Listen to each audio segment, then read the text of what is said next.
Islamic microfinance is becoming an increasingly popular mechanism for poverty alleviation, especially for developing countries around the world. This microfinance service adheres to the principles of Islam as a form of social responsibility.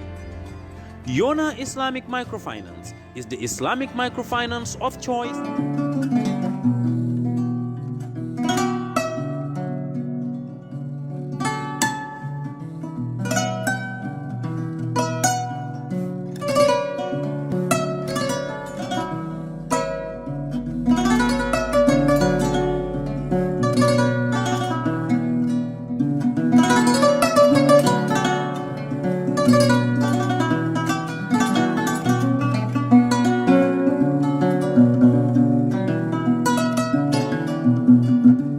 Jamano Money Transfer Bureau de Change, your go-to option when it comes to money transfer.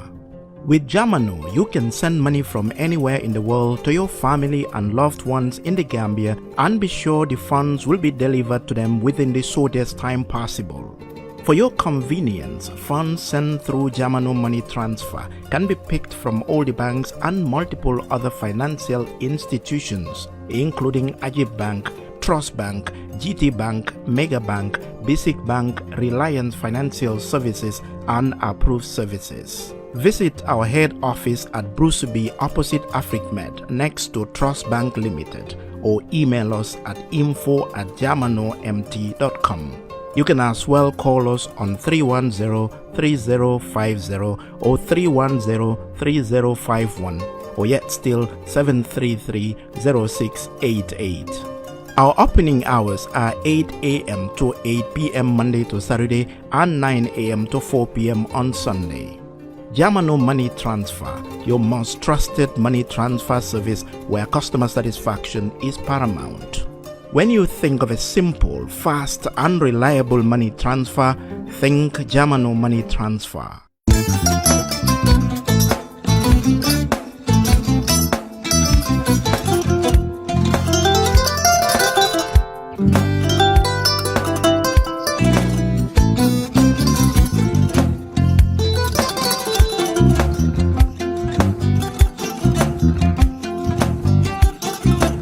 Agada. Mbijan aganya. Albaka. Mbaka important. Yo, nga transfer la sto. Ya transfer la. Ha, code nyinji. Okay. Korsa. Nsila ID soto. Sa soto. Sorry. Agada. Mbijan bro. Albaka. Mbaka. Bara alla service o tariya. Mbare mo ki janna nun kunu bara tariya. Jannom yona forest de bureau. Gambia tonkon na no mbari ya bere. Birim koyna fo katon. Bari si kodo kino katon nim fo bolong blabe to. 56 branches mola soto Gambia jam. Ha? Gambia kono anin Gambia bantala bankol. Nka kodo kiya bere to. Kodo sifa fo falindiro fo nyaadi lafta memmen na kodi to poto nin kodi maraw. Jannam number 1 di nyonta. Andum fana nata anoda enterprise sotale. Wolam nyindi ko domorol fana kol fana be firale de dadi manin domorol dil fana beteat. Gambia dawda yalo ngam fa kendol sotale di. Wo moyo diat. Apelenta ni wo ka ni lafta nyelen kendol e bina. Yalo bu kanyi la ko la barka ba. Yalo ndel chosano lo. Abarka.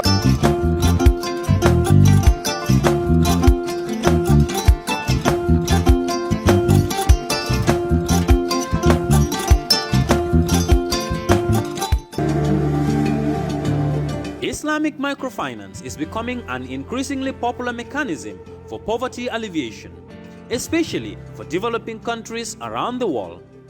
This microfinance service adheres to the principles of Islam as a form of social responsibility. Yona Islamic Microfinance is the Islamic microfinance of choice in the Gambia, trustworthy and reliable. At Yona Islamic Microfinance, we provide savings products, current accounts, financing products in conformity with Islam.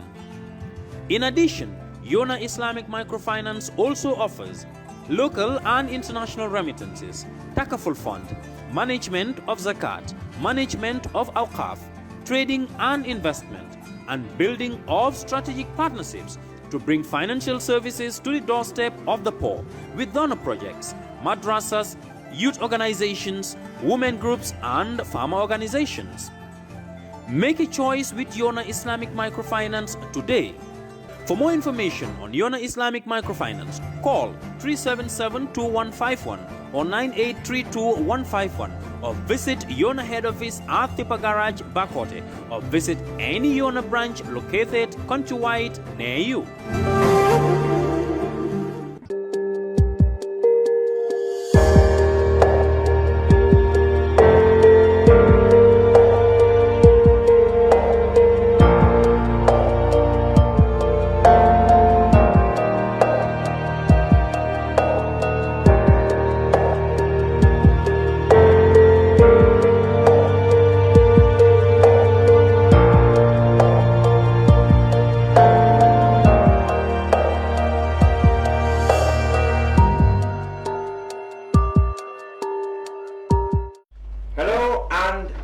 To the brunch on Kerrfatou Live. This is our weekly look at current affairs.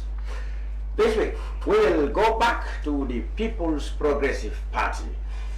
The party was torn into camps in the wake of their recent National Congress, in which a new executive was elected, led by Kerrfatou.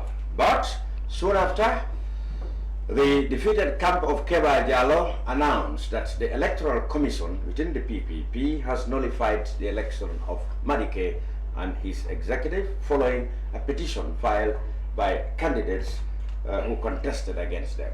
As far as they are concerned, then, Kerrfatou and his executive are back as leaders of the PPP. But the newly elected Kerrfatou side said Jallo and his camp are staging a coup d'etat. We will catch up with the latest on that issue within the PPP. We also welcome a member of the Gambian diaspora on their perspective about, one, the need for the diaspora to vote, as well as their reactions to the speeches of both former President Jammeh and President Barrow, in which he significantly announced his intention to run for president for a third time. I have also with me Seth Matijau from the Civic Society. He will help me go through all these things. So let me introduce my panelists. To the left, I've told you I have Karafa Sambou. He comes from the side of the PPP that's won the elections at the Congress, led by Usman Madike Fall. Mr. Sambou, welcome. Thank you.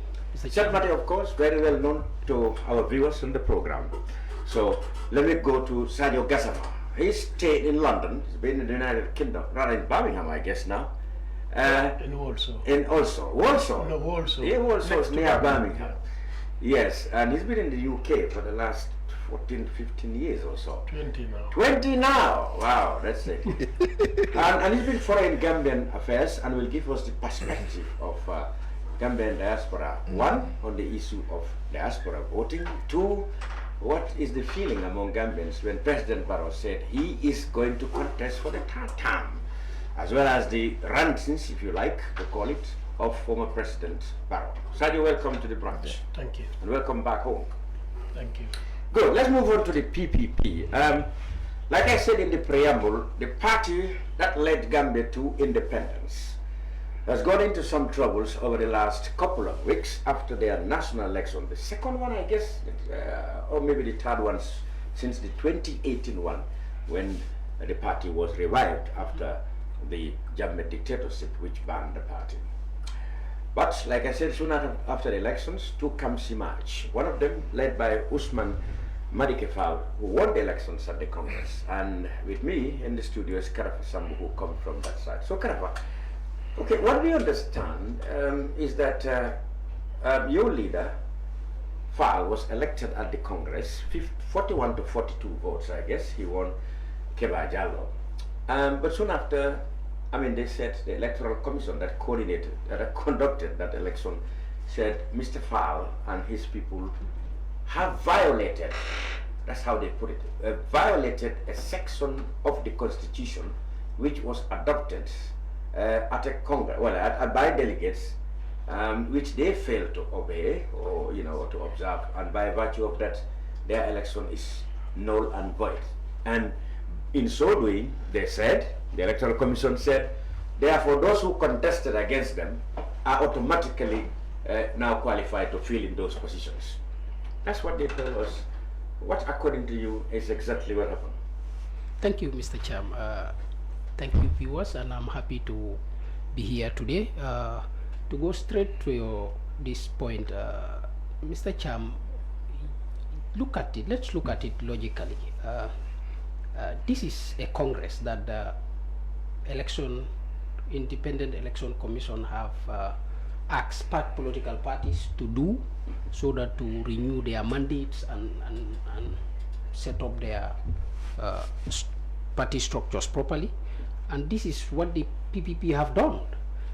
To start with this petition of a thing you're talking about, before the petition, in fact, this undertaking they're talking about that is in the Constitution that some of us have violated.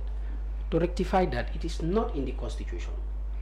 This is a proposed amendment that should be put in the Constitution for the party delegates to vote in, to bring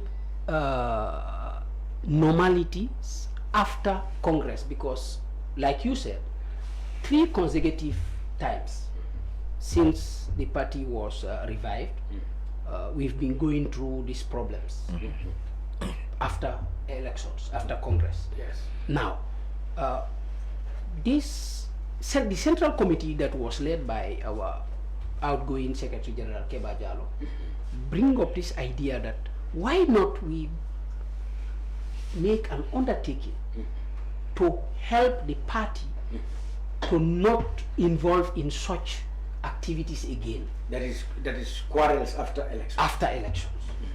Now, we agree into that and bring up this suggested amendment, and we allow the reviewers of the Constitution to do it, but it should be in the Constitution when the delegates voted in, and that it has to be the 2/3 majority of the votes. But that did not pass. So the amendment is asking, more or less, is asking that after elections, election disputes and stuff like that should no longer happen. Should no longer happen. Even they would happen, they have to exhaust the whole mechanism of the party before they can go. They can go to court. So that was the amendment. That was the amendment. But that amendment itself needs to be passed by 2/3 majority. Perfect. And that did not work, because when you look at the elections, when they voted for that amendment, it was 49 to 31. 49 to 31. Help me with the you are the one who. You understand? So but that's not 2/3 already. No, of course. Not 2/3. Yes, the total delegation 49 to 31. 31. The total delegations were 106, but others did not vote. Others abstained. They abstained. So these are the people that voted. They voted for the Constitution. This one did not voted for it. So that is not 2/3 of the Congress delegates. Yeah. You understand? So it did not pass. I see. And before that, what the Central Committee said, all delegates should sign this undertaking before contesting elections. Before contesting elections. I see. But here, the Election Commission did not have that mandate to nullify a candidate. The mandate given to candidates to be nullified is the Central Committee. When the commissions assembled all the forms of the delegates, they passed it to the Central Committee. And the Central Committee did the vetting. They vetted until the elders of the Council of Elders that were there wrote a letter to us, the candidates, because I was one of the candidates. Yeah, what did they say? They wrote a letter to us, the candidates, that we are all qualified except that undertaking, but it will be signed during the Congress before election. Failure to do that, you will not be allowed.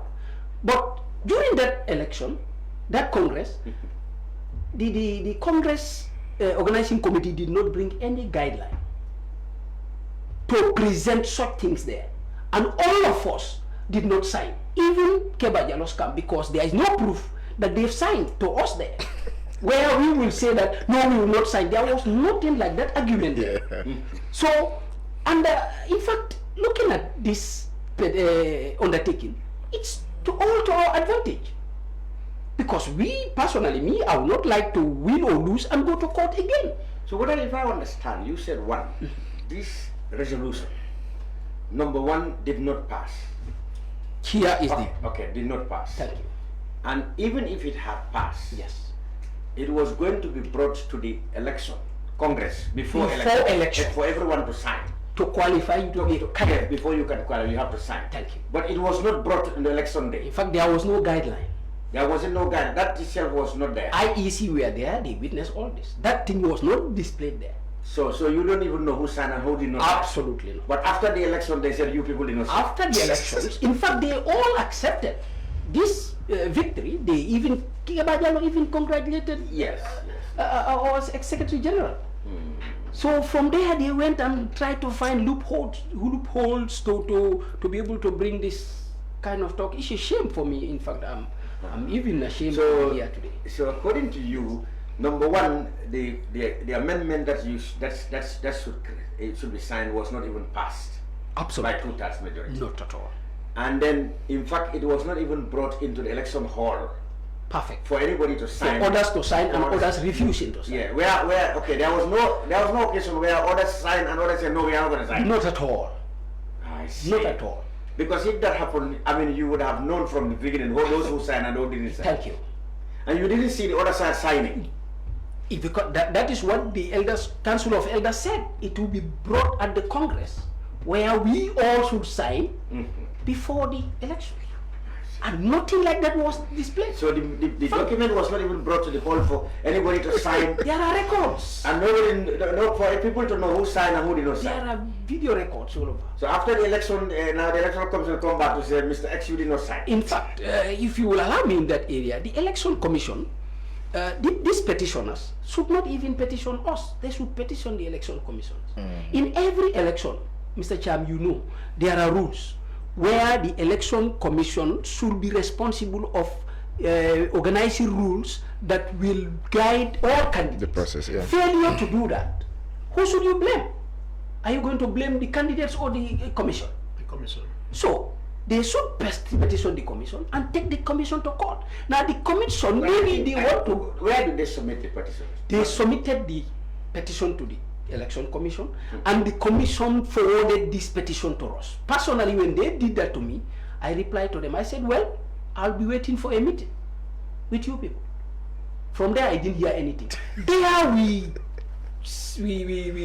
receive another letter from this so-called state coup that the losers, we are now the winners. Automatically. So I am thinking the commission wanted to compensate these people by just nullifying us, and they don't have that mandate. After the Congress, their mandate is over. And in fact, what happened before the Congress, there are the total number of commissioners in that election commission should be more than 7. They were 9. 3 resigned because of these abnormalities that were happening. You understand? 3 of them resigned. Allegedly, because they know there are some underhands. Perfect. They resign. Now, when they resign, there was a talk on this. In fact, there was something that they put in there to say all candidates should put forward a sum of money, 90,000, some 100, and but as deposit. As deposit. I'm telling you, but they are so smart. They said we are soliciting this from the candidates. So which means it was not a force. These are some of the criteria. So this brought a stand back for them until they made all this negotiation. Now they accepted all of us and passed all the form to the Central Committee. And the Central Committee finalized that we are all qualified except that form, which I explained. It was not brought to us. Now this commission they are not qualified again to give victory after the outcome of election. The same commission come back again and say, we've nullified the winners and installing the losers. Mr. Cham, you've been a journalist for long. If that case happened in any country, what do you think would happen? Say much. Thank God it's within a party. Yeah, because it's an internal thing. Let me hear. If IEC nullified an election, was it called for another one, or is just install the loser?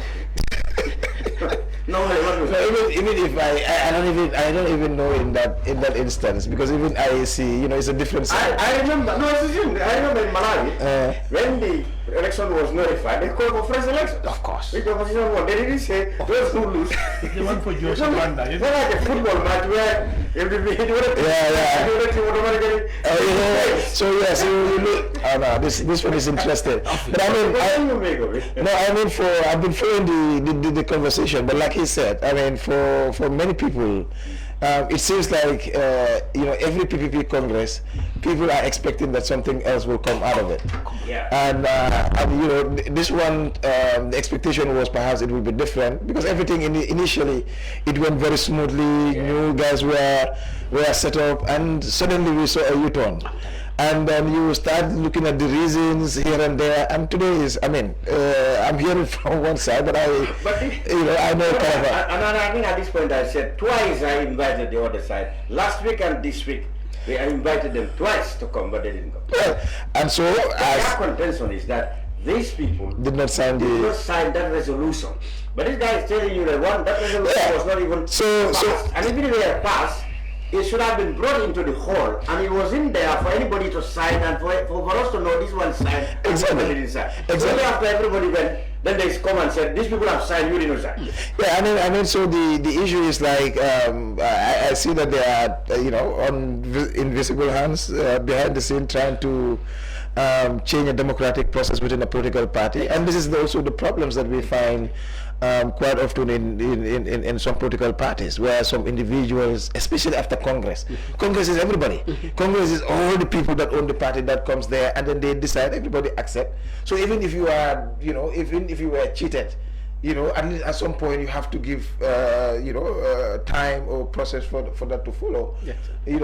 But to change, the verdict, and also for the commission itself to also say, okay, you just lost because you did not sign that, automatically even the votes that you get, you lose it, because of that, and then that one, now the votes that you got now is given to somebody else to win.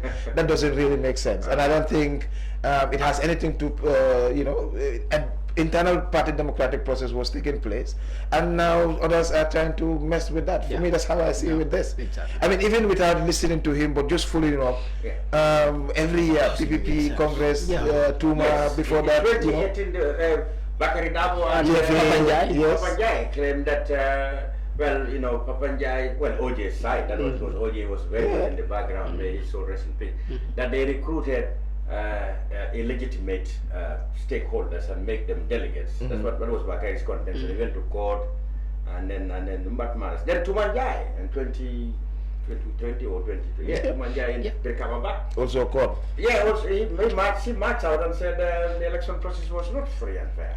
This time too is another. So but this time at least is at least they are the way. But this one so now we know where the problem is mostly in this instance. In fact, this was Bakari Jambe and Bakari Dabo and Tumanjai. Mr. Cham, Mr. Cham, this time they have to an extent, but now it becomes clear. You will be doing certain things, but now we are seeing where the issue is, because now you lost, but you don't want to lose, so you want to. I mean, so that's why. But sometimes the more I don't give.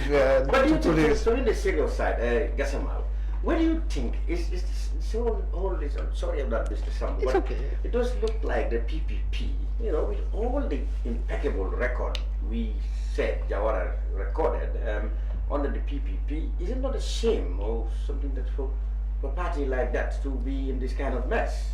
Yeah, I believe it's the same, and PPP is the oldest political party in our political dispensation, and they have governed this country for 30 good years. Everybody should expect that PPP should play the record straight rather than entangle into this internal constitutional crisis, which is not helping them at all. Because if somebody like me, I have my voter's card and I've seen them, they are committing these kind of things, how would they come on the ground and convince me to vote for them? I say, hold on, if they come into the government, these people will behave very badly. And my welfare, they wouldn't even care about it. So now the manifestation we are saying is not a serious party. Because what they should have followed the rule of law, they should have followed their internal law, but they didn't do that. They are busy undermining each other, busy launching a coup d'etat so that they can consolidate their personal authority over the party. They grab it. So it's all about it, because the leadership now is putting PPP into a land of mockery. I don't see that. And my confusion is, because when I follow this, I saw what Tumanjai, the crisis that happened. I saw the Papanja and Bibi Dabo stuff. I say PPP, they need to grow up. They are not a small party or a newly created party. They have a very good experience in politics. So they should have set a pace for other parties to follow them. But they're not doing that. They are behaving like if this is like a student union in a secondary school. I'm sorry to say that. Somebody, you have student union. Sorry about it. How are you going to, now that you, well, I don't know what the Electoral Commission will say again, but now that IEC, the Independent Electoral Commission, this time we're talking about the national one, was contacted by Kerrfatou, and the IEC said, well, as far as they're concerned, they recognized the executive that was elected at the Congress, which is Mr. Sambou's executive. Okay, assuming you people are now the leaders, well, we have to say you are the leaders in the IEC. Of course we are. How are you going to now work to make this party not look like a student union or a secondary school? Yeah, Cham, thank you very much. I like my gentleman's comment in there. Yes, of course I will take it to be a criticism. You see, PPP is one of the parties that is practicing real democracy. Even though Gambia at large, we claim to understand democracy, but I don't think we do. But and PPP is one of the parties that change leadership democratically, and that is why we are facing all this kind of trouble. And I bet you, if any party goes through, people can say that did not happen. Hence the coup d'etat of 94. If the party wanted to change hands peacefully, there wouldn't have been a coup d'etat. Yeah, because in a more recent sense, I guess. Yeah, like recently. And what I mean when the time. Parties. Since the change of government. But all that has been marked with controversy. That's what we're saying. No, of course, yes. That is why I'm telling you. That's the democracy they are fighting. I understand now. Because in democracy you have the freedom to, like this petitioner, they are free to express what they feel like, but they have to do it in the legal way. Not setting up a coup d'etat like this. You understand? So what I'm trying to say is, if any party in this Gambia have the same process we are doing, it's going to be a different scenario. Because look at the first Congress, Papanjai and Bibi Dabo. It was the election dispute, the outcome of the election. And that did not stop the PPP from flowing, but whilst Bibi Dabo is on court. And then nothing happened, he formed his own party. Kebajallo and Tuma, the same thing. Election, the outcome of the election was dispute. The PPP was still going on, and Tumanjai was with us in court. In fact, she came up victorious before our next Congress. In some aspects. In some aspect, thank you. You know that, and this is what is happening now. So I believe if the PPP wants achieve a peaceful election, internal election, and it is stable, it will be one of the best parties in this country. I bet you. Many people believe that you people, your leader, for example, I have had that criticism, is in the United States of America. Most of your executives are in the US. How can you be in the US and want to run a political party? Thank you very much. Mr. Cham, we are in the era of technology. No, you know, yes. The people in my village doesn't know technology. They will not know who But they are. they have WhatsApp. What I mean, it's not the WhatsApp of a thing. And party leader is ceremonial. He's not the party. Yeah, but if in the Gambia, if you are a leader, you are not around. That is Gambia. What he said. I'm talking about the institution. Barrow said if he goes, his party is not going to grow. That's what I'm saying. I think the issue is that is what I'm saying. In fact, that is where the diasporians should also know that PPP have set a pace to prove what they are fighting for.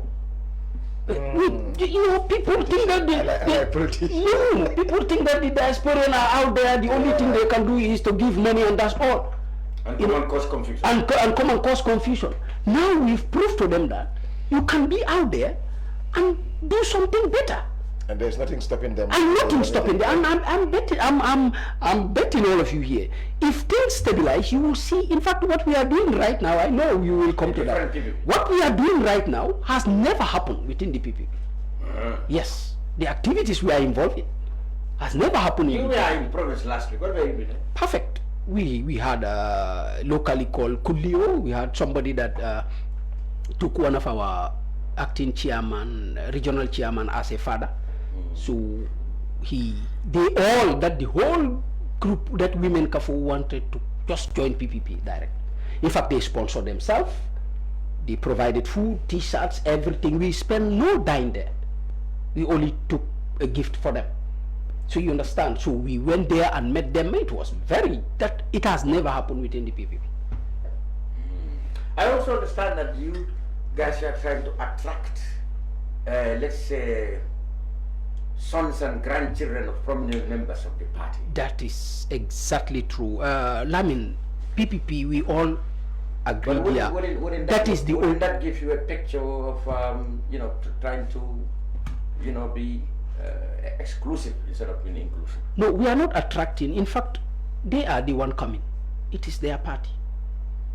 I mean, they are taking responsibility. Perfect. Because that is the root of the Gambia. PPP is the root of all the political parties. UDP and all stuff, all emerged from PPP. You all know that. So if they feel that the PPP is now getting a good stand, obviously they will be coming. Self-attraction, we are not attracting them. They are taking ownership. Okay, I think there is something very fundamentally. If you people keep entangling yourself into this internal fighting, there is no way through you will go. You will stuck at one place. The problem is, what is your vision towards future? And how would you be able to become a serious contender in 2026 election? That should start now. People should identify who is UDP main leader. And what PPP, sorry. What is your vision? What do you have for the Gambian people? That's the groundwork you need to start now. If you don't have the resources to participate in the election fully, you could probably cause you up to be part of a coalition. But again, if you people are busy launching a coup d'etat, fighting each other, Gambian will say that, hold on. Even the prominent former members of PPP, you think that their relatives will be busy saying that, okay, let us go because my dad and my uncle and other things belong to PPP. No. PPP, as you can see now, is on a coffin. If you people don't be serious, you're going to nail it and bury it. Trust me, it's not going to be relevant in the Gambian politics. Even the smaller parties with the likes of Obey and other things, they are becoming more relevant. So you need to sort out your leadership crisis and make sure that have a vision, tell the Gambian people this is what we want, and then mount a campaign. People will know that, but otherwise, fighting. All right, Mr. Sambou, we will come back to your plans now to do the PPP. Thank you.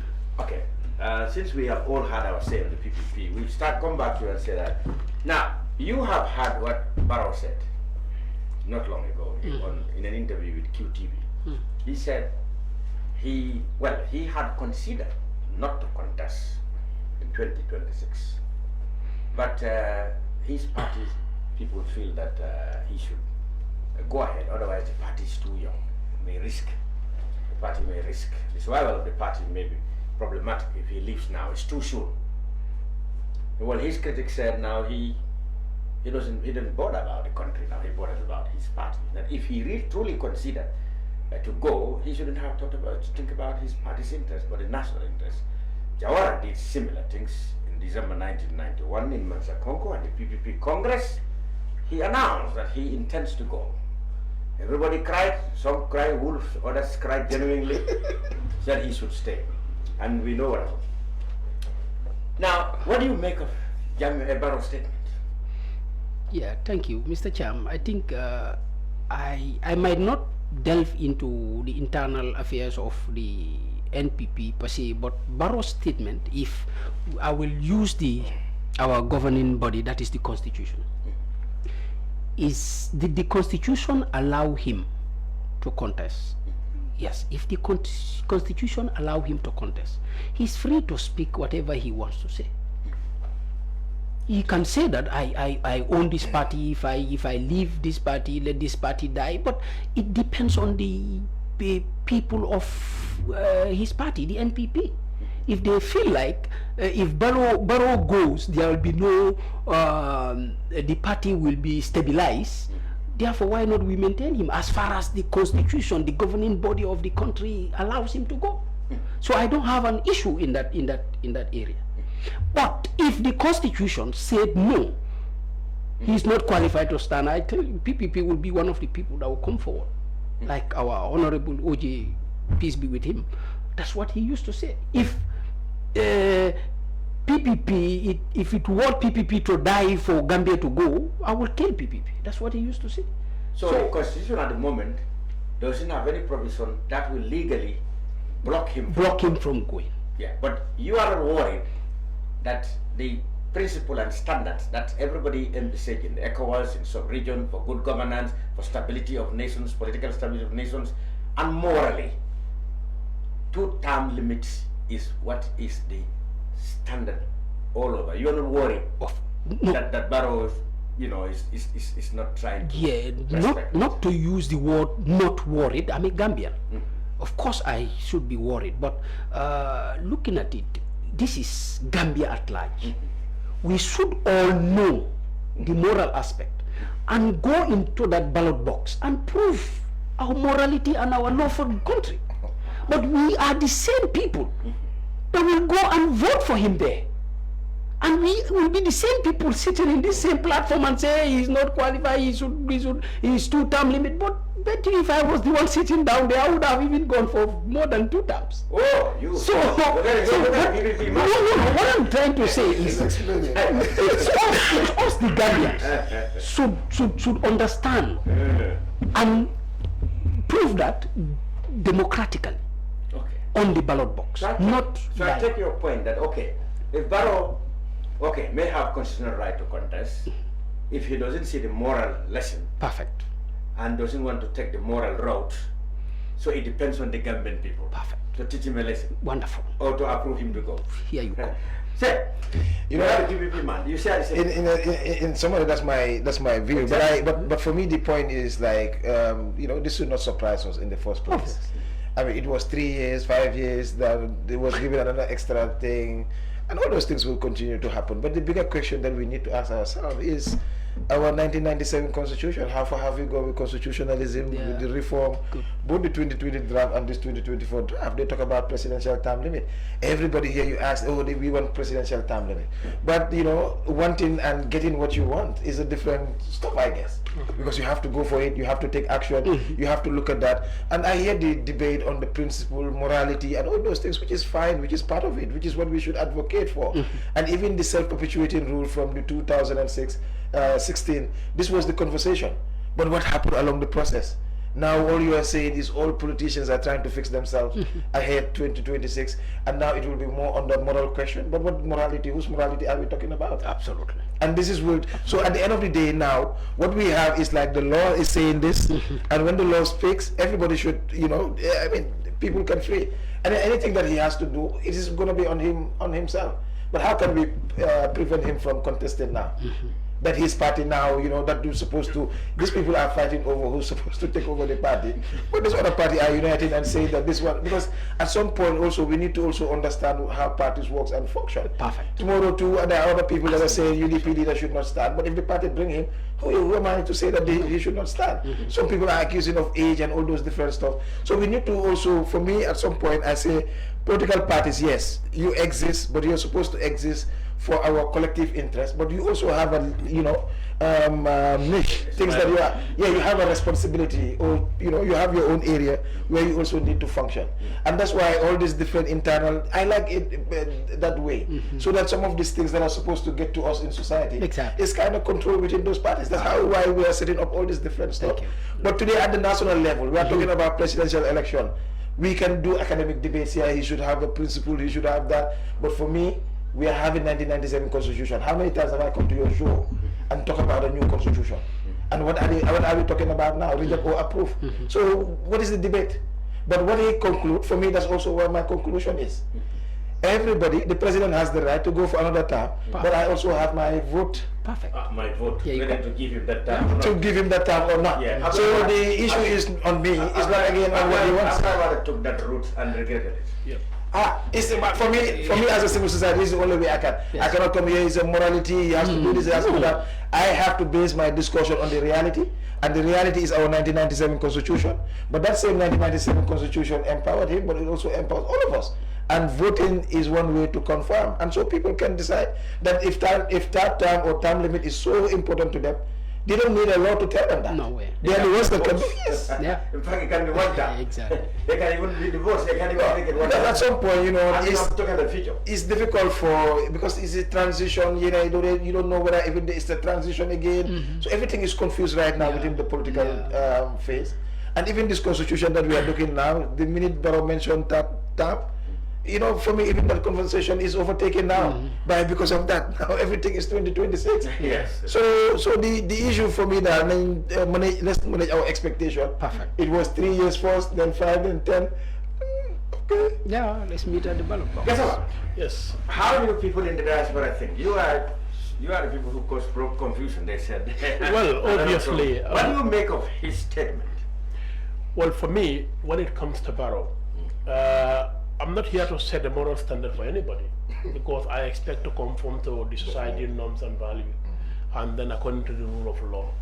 So if I say, Cam, you need to behave like this, or you need to say this, well, who am I?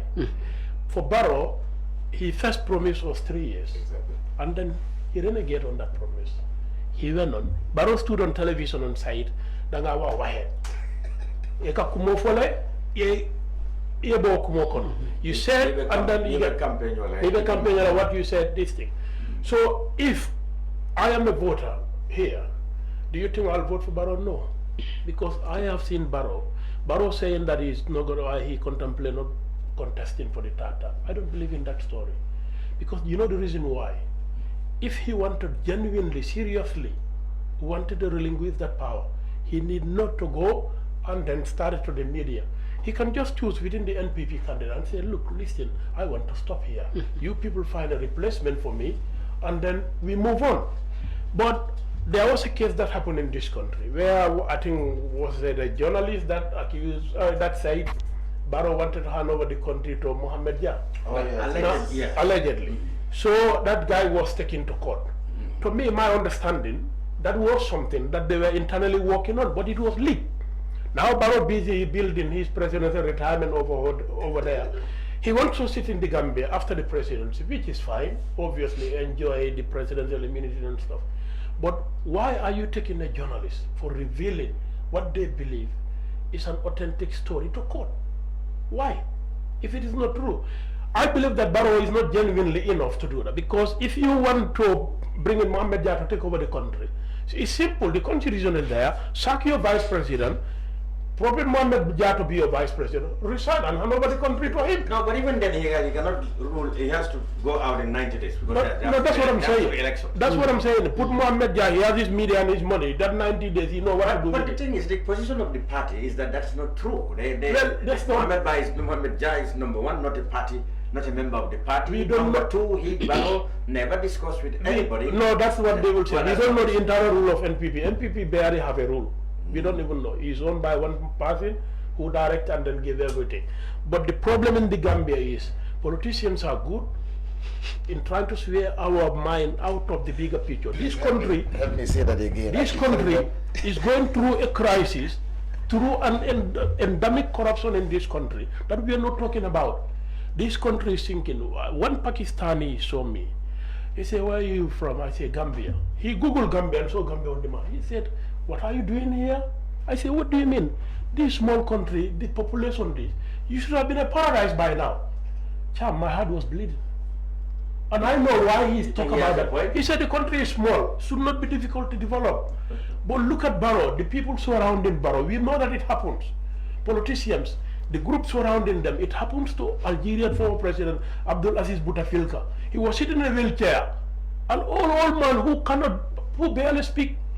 But the people, Paul Biya 84. Paul Biya in Cameroon. So, Lazara Conte of Guinea, so was having amputee. You sitting on this bed and they're ruling the country. But the group surrounded them never want them to go. Barrow and his crew, they don't want Barrow to go. The longer Barrow is there, the better for them. Some of them, we have seen them in opposition castigating Barrow, they join him. And now they are enjoying. You see them in a flashy cars, and then president fuel coupon, and then enjoying the 50,000 salary. This country now, the ordinary people in the street, look, yesterday what happened at the turntable? Yeah. Kids were having this some sort of like car racing, car turning, twisting, which is endangering everybody's life, and then the police could not do anything about it. So this is how Barrow manage our country. Let us not lose sight of this country the way we are going. We are sinking, we don't know about it. Let us not follow Barrow, the politician. Let we come Gambian in general to make sure that even Barrow contests, he will not even get a third position. Okay. Let's go to Jammeh, because we deal with Barrow now. Jammeh 3 weeks ago said he will not go to jail because he will find out when he comes who will go to jail. That's a transitional justice program. He said he's taken over his party. And, I mean, he's now the sole leader of the APRC. We know there are two APRs, but as far as Jammeh is concerned, there is only one. He said he's taken over. And then he also talked about the state of the nation, so to speak.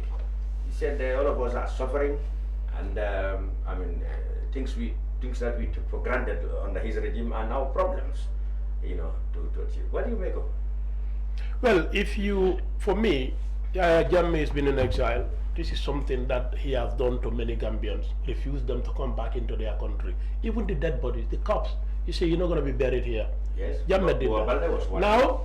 Now, God has shown to him that, Jammeh, you are only a human. The power that you have, I gave it to you, you don't longer have it. Jammeh is in exile, he's bored there. He wants to be relevant. Everybody know how Jammeh is. And then he came out with this threat, if I come. Jammeh said that before, he said in 6 months' time I'll come. But who is stopping him from coming? Come into the country. And then you face the full force of the law. That's what we want. Because all your victims are crying, they got no compensation, nobody cares about them, and now you're threatening to come back. If you come, that will be a blessing in disguise, because this is the haunted lamb we are looking for, and we will get you. So if what Jammeh is saying, let him come. I don't know who will run, whether is it Fabaga Tombonjata or his APRC guy, because he's very angry with them. I mean, they took the party's money, which is, they control the party now. Jammeh is angry with that. Jammeh is concerned, they don't have any party, they don't have a name party. But how? The splinter group, how do you call it? The No Alliance. The No Alliance. They cannot contest in any election on the APRC ticket. No. So APRC is solely controlled by Fabakar, is the supreme leader. He said they are only the... And I was made to understand that they expelled Jammeh from APRC. They haven't done that. So Jammeh expelled them. They refused to go. So the problem we are having in this country, Jammeh monitor what is going on in this country and try to play with Gambian. Look, when I was there, all these funny crimes were not happening.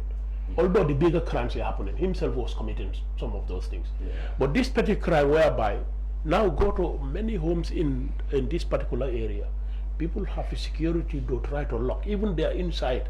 Nobody opens their door. The fear in people now is eminent around. Yeah.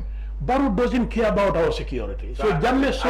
Jammeh was right on that account. Well, there are certain things where this dangerous criminal from even other part of the sub-region, they think twice. They say, yeah, Jammeh, in a kill war. So that in a kill, they fear coming here doing certain things. But go to Colonel Taban, you can see all these funny people from different sub-regions drinking alcohol. The paramilitaries will be standing, guiding them. You know that these are dangerous criminals in our country. They go and break our people, and nothing happen, no security, and we still allow them here. I'm not anti-foreigner, but these are things you don't tolerate in any country. Some of the crimes are known to have been committed by Gambia. No, what happened is they connect with the Gambian people, and then they do the same thing. We have seen that. But what we are not doing, you recruit this massive number of police officers.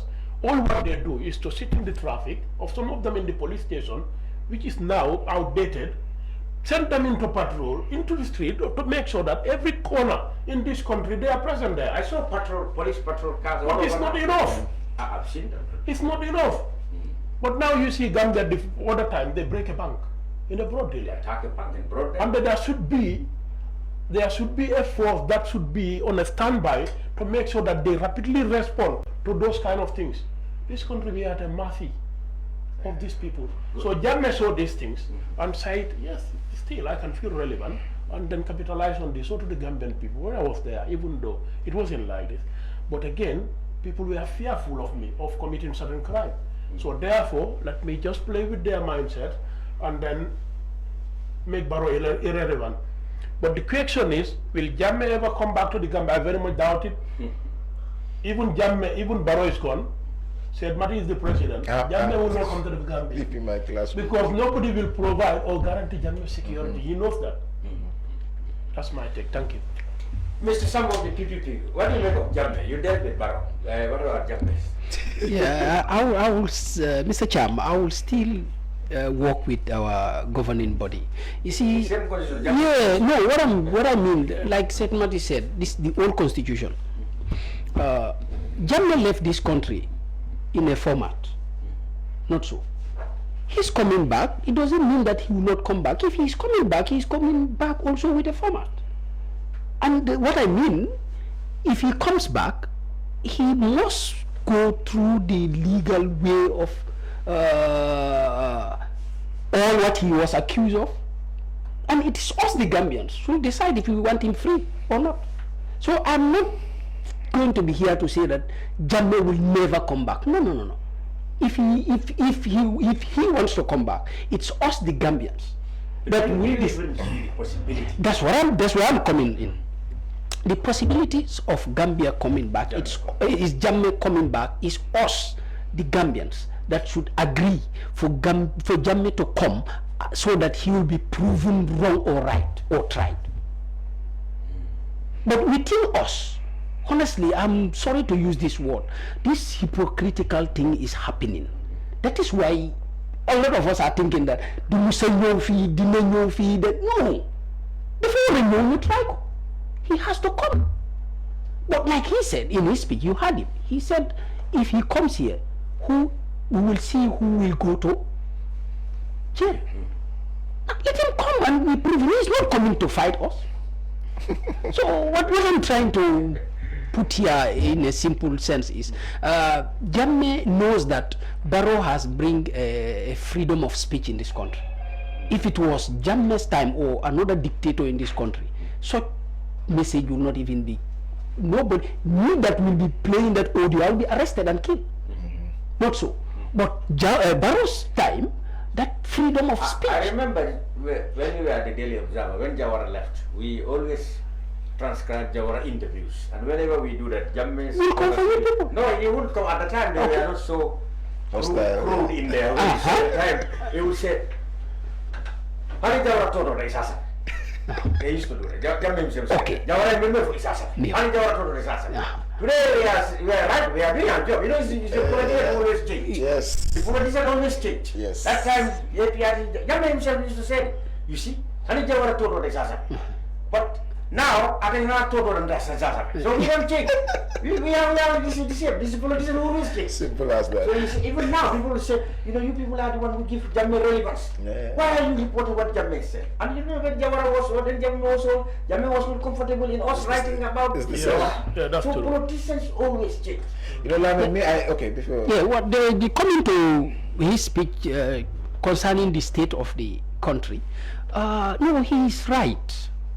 But I will not blame Barrow like he was saying Barrow. Barrow have mechanism. He have set up bodies, the police, the judiciary, everybody should pay his role. This bank looting you're talking about, bank robbery. Go and find out. You might not see a non-Gambian in that bank, but that will not happen in the absence of Gambians in that dealing. It's our attitude, my dear. Do you have knowledge about what happened? I don't have the knowledge, but based on my assumption and you suspect. yeah, You suspect. suspecting because the way they make the robbery. And I think we need to clarify because even the police were not comfortable in people reporting about crimes happening. They thought they thought that we are saying they are to blame for the commission of the crime. No. What people are saying, the lack of resolution and the time it takes to investigate and conclude. Okay. That is what people have to you know, not that the police should be everywhere. That's not possible. That's not possible. Thank you. The FBI, they pursue it, but at least they solve it. They solve it quick.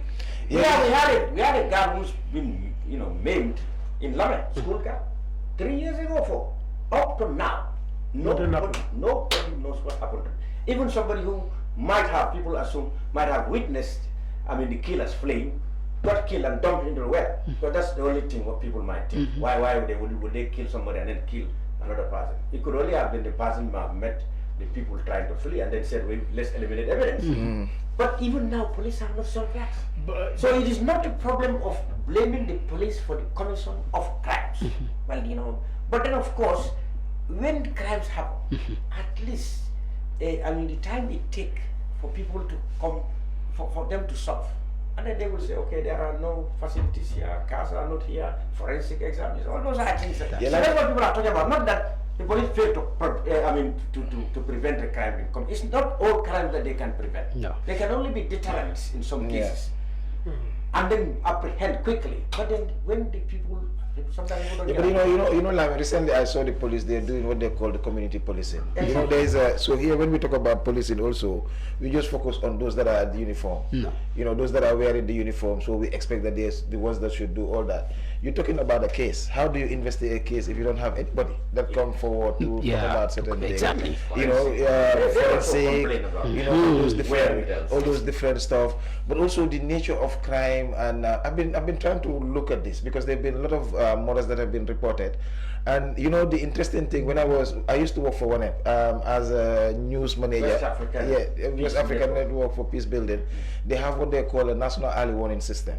And that national early warning system, what we started up in 2013 or thereabout, what it used to do is to open source, what you're reporting on the newspaper, just to document, incidences that are happening, murder and all those things.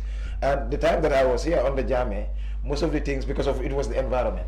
And so most of the things that were happening were state-sanctioned murders. That's why and most of those, and those were not reflected. It was under the TRRC we started knowing people were disappearing left, right, and center. People were detained, people disappeared. But what we used to report at that time was mostly on fire incidents. Because that was more like, accidents. And then people would think like Gambia was so safe and secure and all those different stuff. Because those were the things that were visible at that time. That's what the newspapers were reporting. But now, one murder, how many newspapers were reported? How many online? How many before you? Yes, it take you even next day for you to report. So people are becoming more aware, and this is also which is right. Also, it increases also the security and safety of the people. Our surveys are showing that increasingly people are feeling unsafe, walking at night, doing all those things because of the drugs, abuses, other things that are happening. Also, it's not just that people want to come and steal, but just even walking on your street, something can happen to you. So there's all those different fears. So there are all those fears that are coming. But then if you look at the nature of some of these murders also, they happen within the homes. So as much as we are discussing about the national policies, we also need to start. No, but I've been looking at this because you see brothers, sisters fighting, husband, wife, all of these things, so much domestic, to an extent that now we expect the police to be right in my bedroom to prevent me from. I'm telling you. So now, how do we address the shifting issues within society that is creating all this tension? Mostly drug-related or supernatural or superstitious. Look at that small, I don't know whether this story that I saw, that guy just went and bombed somebody's house. Girlfriend, so-called girlfriend. So imagine this, It's related to drugs. There's one thing we need to observe. The moment the country is going through this kind of funny things, there is something that paralyzes the country. That is the leadership. Okay. Leadership doesn't mean that you allow people to say what they want to say. Oh, I give them freedom, we are Democrat. You need to be tough. You need to take actions. And I will tell you one thing. Some of the things that happen, this robbery and stuff, even the politicians, for example, in the UK, the crime rate, every party that is in power, try to make sure that they've got a good record on crime rate for them to be relevant. Yes, because people need to be safe. That's true. If I am not safe in my country, I will flee. Because my safety is the #1 priority for any leadership that I am going to vote for. Definitely. But if that is not happening, then why am I voting for you? For you to be there, feeding you, clothing you? But No. those are issues even, because that's what you were raising. We have to make crime an issue. We have to make this as an issue. But we don't. That happen when we say, oh, and then that's it. And then, exactly, that's what happened, because there was a boy who was doing the car racing, and he killed somebody. That guy was taken to court, and then the case died down. On the whole, they say, oh no, the parents are very influential people. They went underneath and then killed. That should not happen in this country. But the moment that is happening, why are you allowing these kids to be even doing the car racing, endangering everybody's life?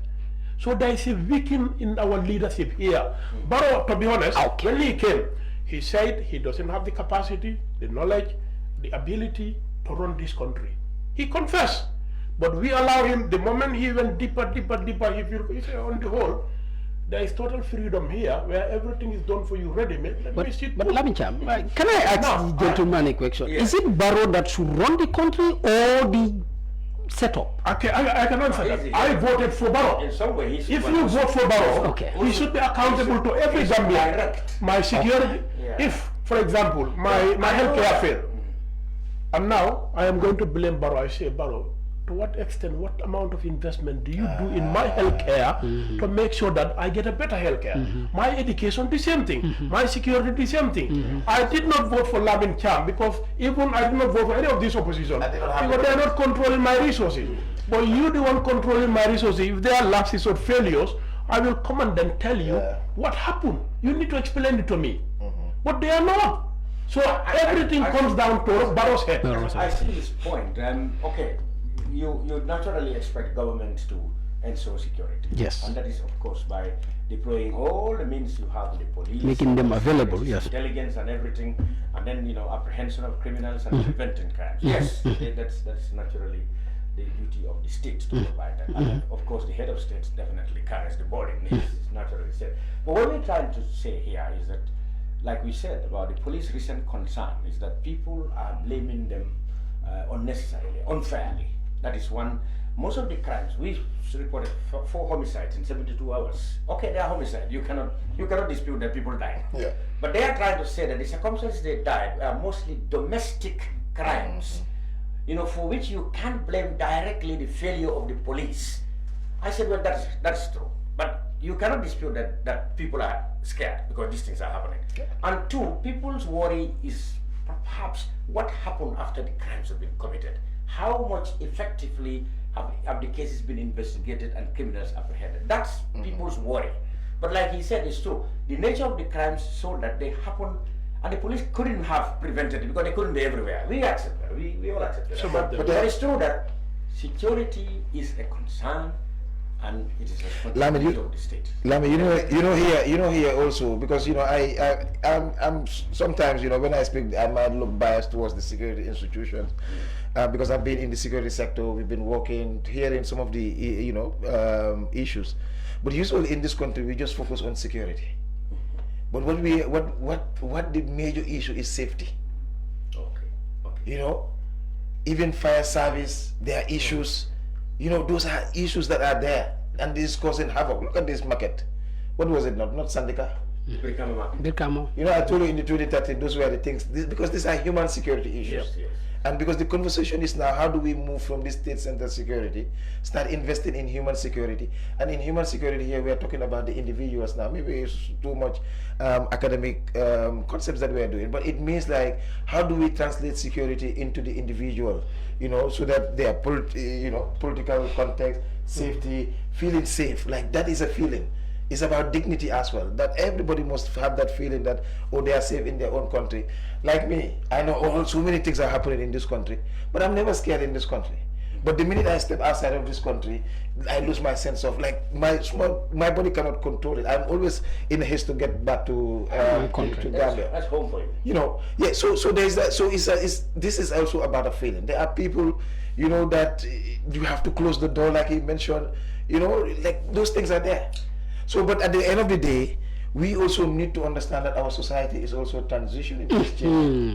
Today, the way Gambians are exposed, Gambians have never been exposed before. We have how many people going on back way, being returned, what have they been exposed? Exactly. And when they come, of course, drugs.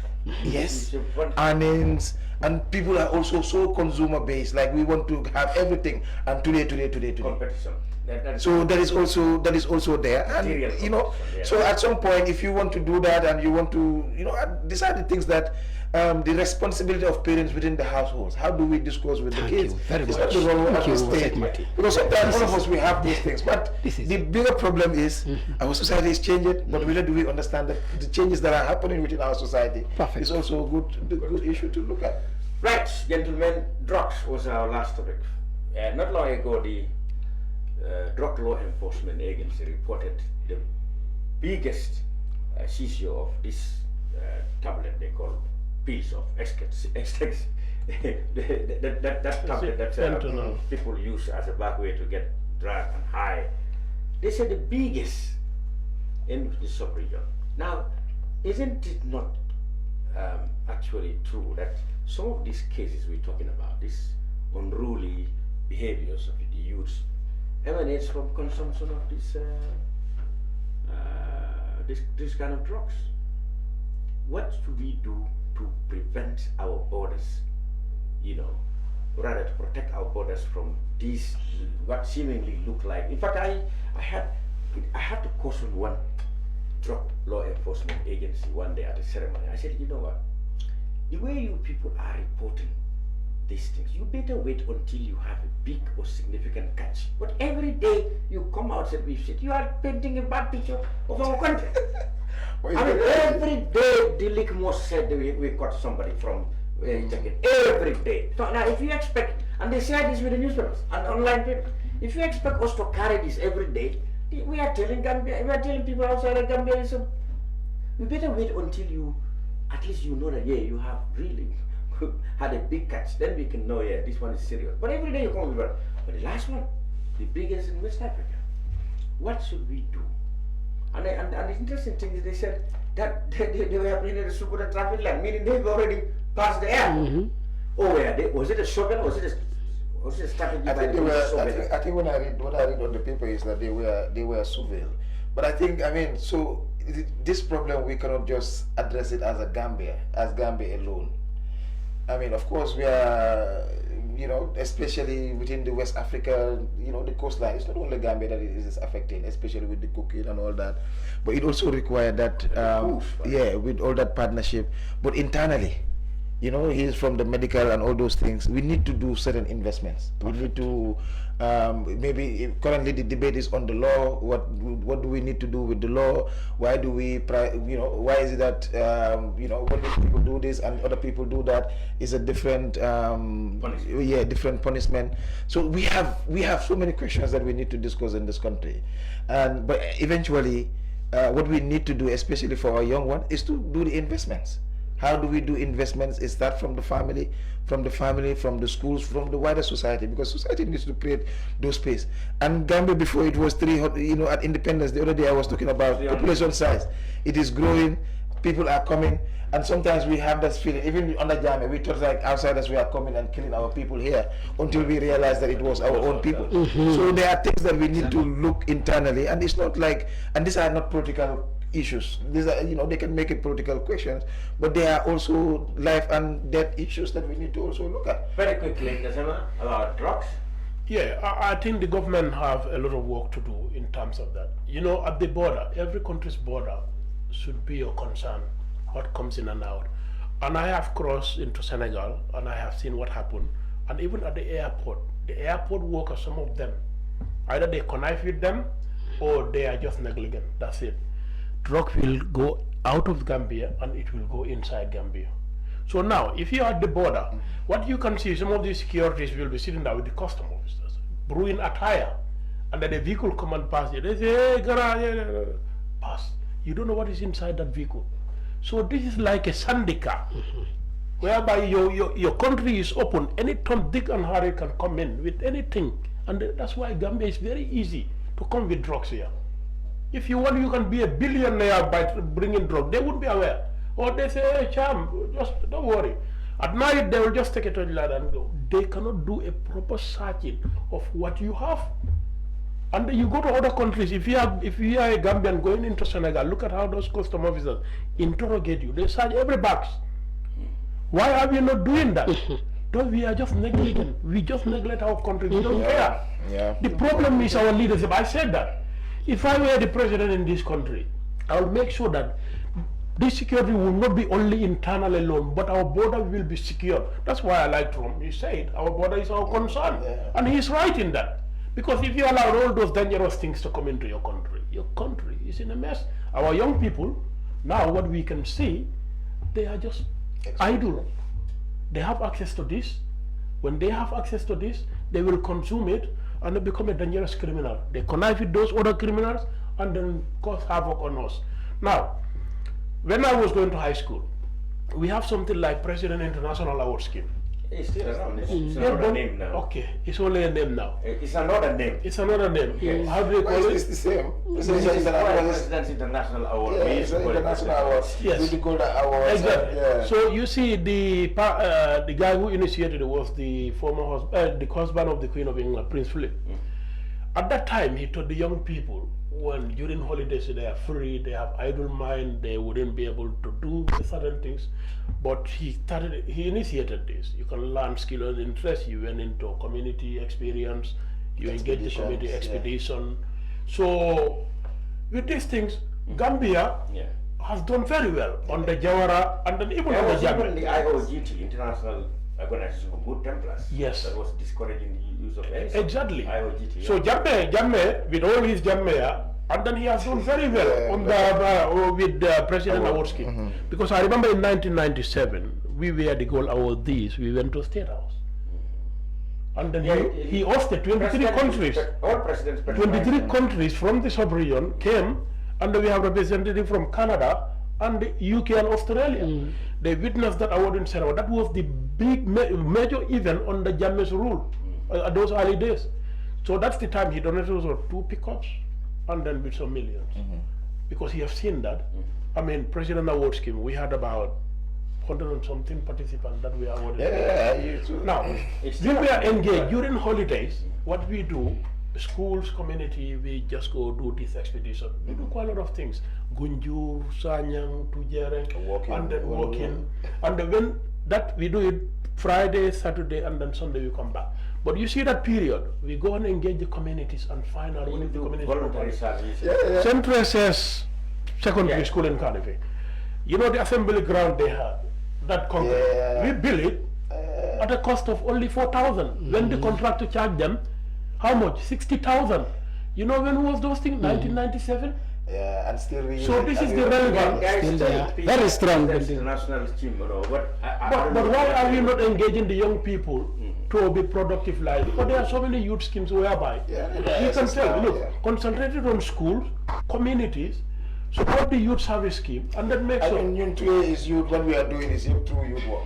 Exactly. Yeah. We give the last word to the PPP man. Okay, what next for the PPP? Now that you've been challenged by your own electoral commission's verdict, Of course, the IEC that said you are the one to recognized.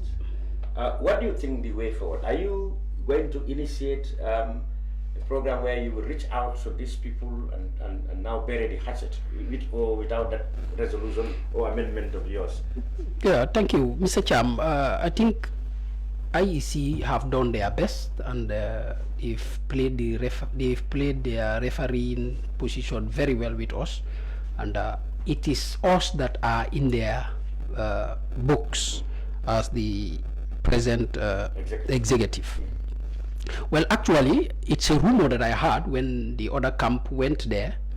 They told them categorically clear that we cannot go against the Congress. Okay. I will advise you to go and reconcile with your people.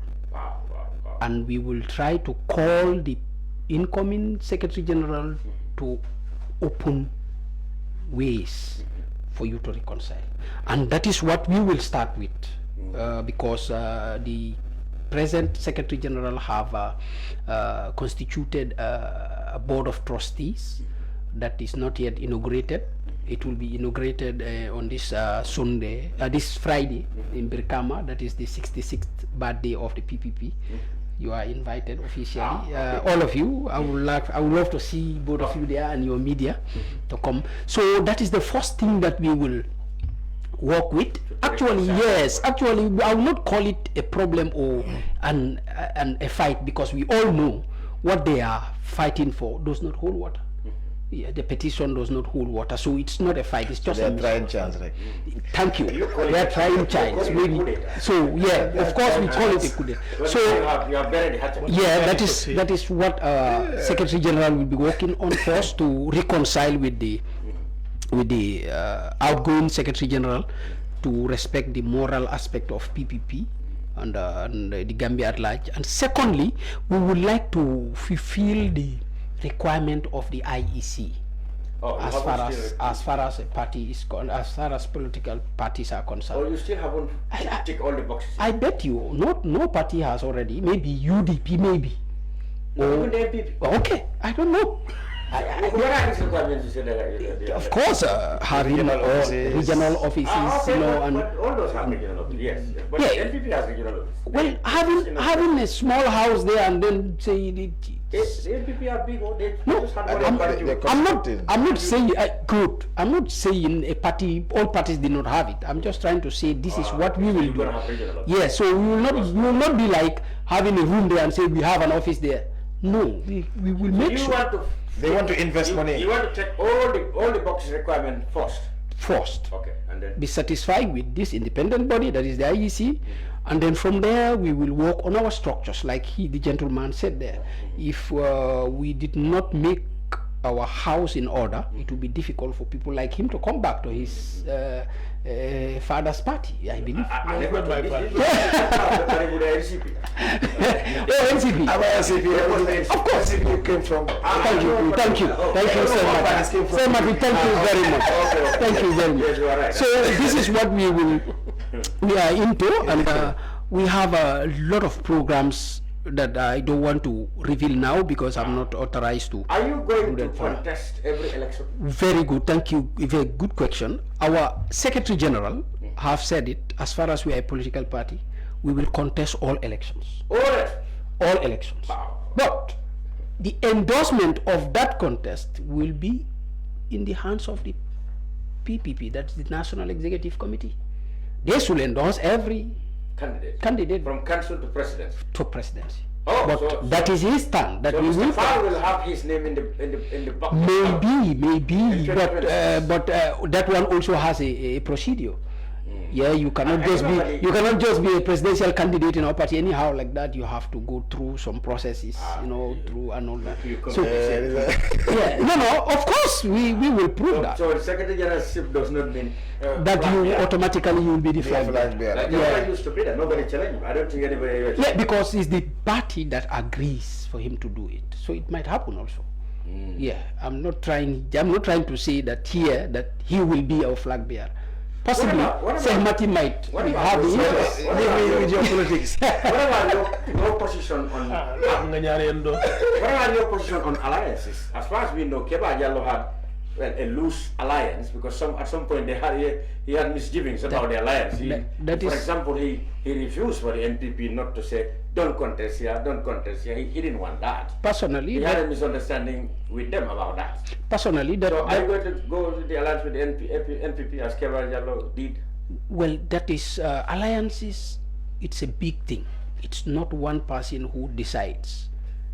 Yeah, the party should sit and make known to every member of the party and the central committees, forward this to the National Executive Committee that is representing every constituency. We have every constituency. So they will conclude if we are to ally with any other party to go. But like I said, our Secretary General said, as we are political, we will contest all elections.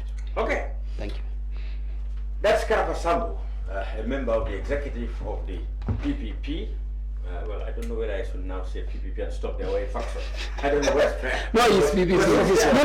Keba Jallo did not dispute the election results. Okay, but he only said. But the petitioners did. Yeah. Okay, so we should say Karafa Sambou or PPP, whatever side. Thank you. Thank you. We are the legal from Civic Society and Sayo Gassama, I guess from the diaspora. Thank you very much all for your perspective on the brunch today. The brunch will be back Saturday, inshallah. Until then, goodbye for now. Thank you. Good. Wow.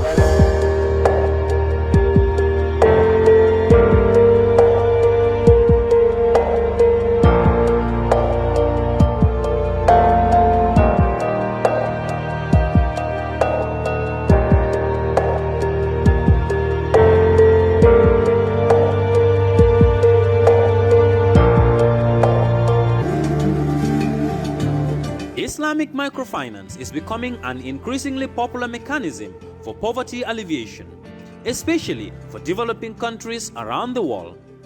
This microfinance service adheres to the principles of Islam as a form of social responsibility. Yona Islamic Microfinance is the Islamic microfinance of choice in the Gambia, trustworthy and reliable.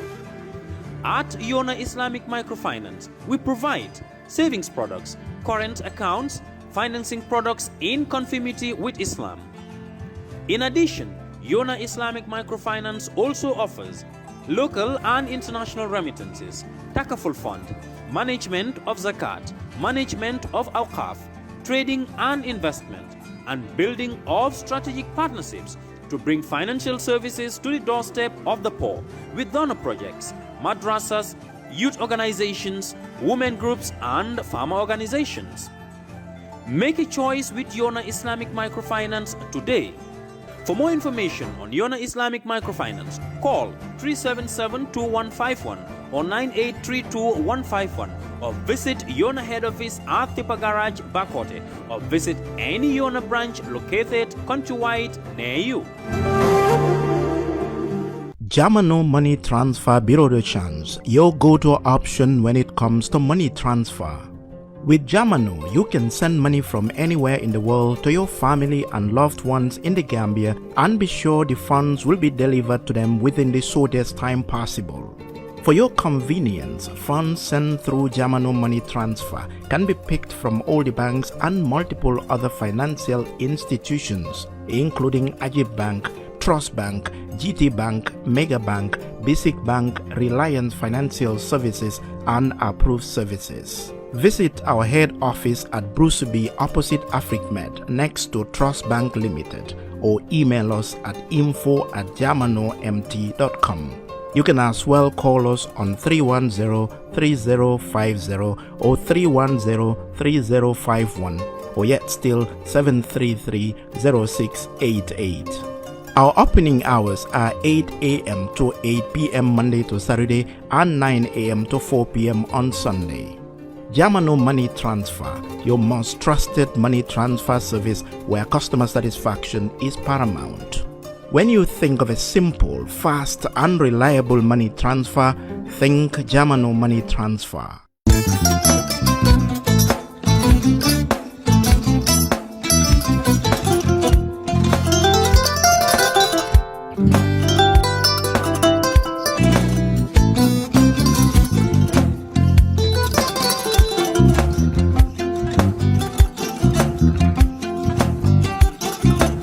I get it.